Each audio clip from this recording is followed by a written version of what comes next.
je vous présente le projet Cellule Rouge. Je vais mettre en lumière des personnes talentueuses qui ont quitté un travail qui ne leur plaisait pas pour exceller dans leur passion. Dans ce premier épisode, on se trouve à Draguignan, à l'Atelier 22, où une équipe a remporté plusieurs concours internationaux de tatouage réaliste.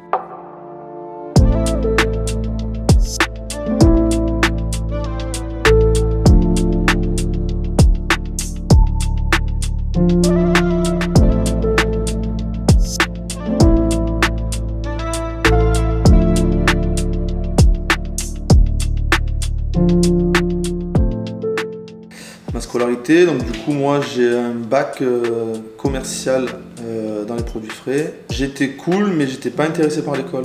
Et au final j'avais fait ça pour faire quelque chose mais ça m'intéressait pas, donc du coup je me suis engagé dans l'armée. J'ai fait un CAP BEP secrétariat. J'ai fait un bac pro H, analyse programmeur. Je suis pas allée jusqu'au bout. Je l'ai passé en candidat libre, je l'ai eu, et après j'ai eu mon BTS ressources humaines en VAE quand j'étais à l'armée et je l'ai eu. Donc j'ai fait un bac pro travaux paysagers, donc rien à voir avec le monde du tatou. Le problème c'est que je passais plus de temps à dessiner que vraiment à suivre les cours, quoi. Avant d'être tatoueur, j'ai fait 12 ans d'armée dans un régiment de chasseurs alpins à Gap. Avant d'être perceuse, j'étais...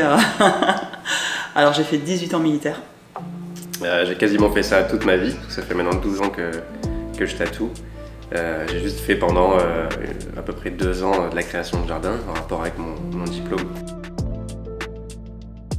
J'ai commencé à me faire tatouer en rentrant à l'armée. J'ai commencé à piquer au régiment la dernière année avant d'arrêter. J'aimais ça aussi et du coup à la fin de ma carrière militaire, j'ai vu que je pouvais peut-être concilier les deux, le dessin et du coup le tatouage. Et du coup je me suis renseigné sur comment devenir tatoueur. Grâce à mon mari. Parce que moi j'étais pas du tout partie là-dedans parce que comme j'étais dans le commercial, je voulais rester plus ou moins là-dedans. C'était une reconversion en fait après l'armée et moi je cherchais toujours qu'est-ce que je pouvais faire et tout, et en fait tatoueur et perceuse ça collait super bien, ça matchait bien. Donc, voilà, on s'est lancé là-dedans. Alors j'ai pas vraiment fait exprès, c'est plus que j'ai toujours fait beaucoup de dessins, beaucoup de peinture, de la gravure, de la sculpture. En fait je voulais juste essayer un nouveau support. C'était pas une passion du tout en fait, c'était juste pour essayer. Puis ça l'a fait, j'en ai fait de plus en plus et j'en ai fait mon travail. La plus grosse difficulté que j'ai rencontrée, c'est quand j'ai arrêté l'armée.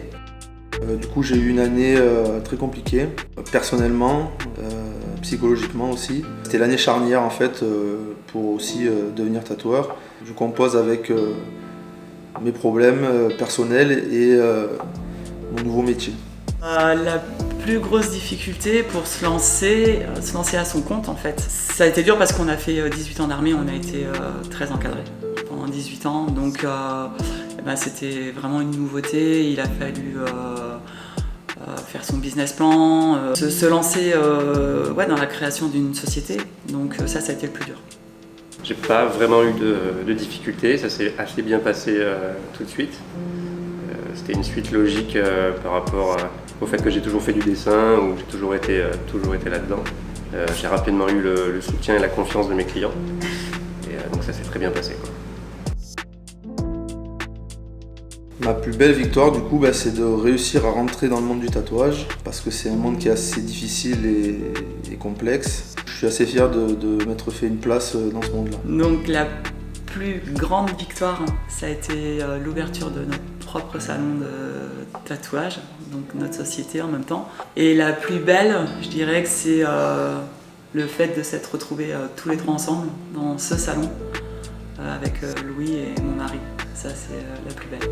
Ma plus belle victoire, ça a été quand j'ai gagné mon premier prix à un international du coup, au Canada.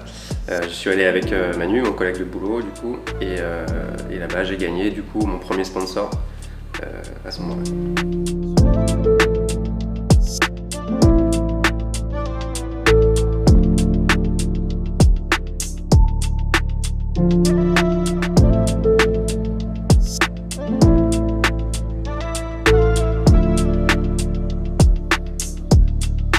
Salut.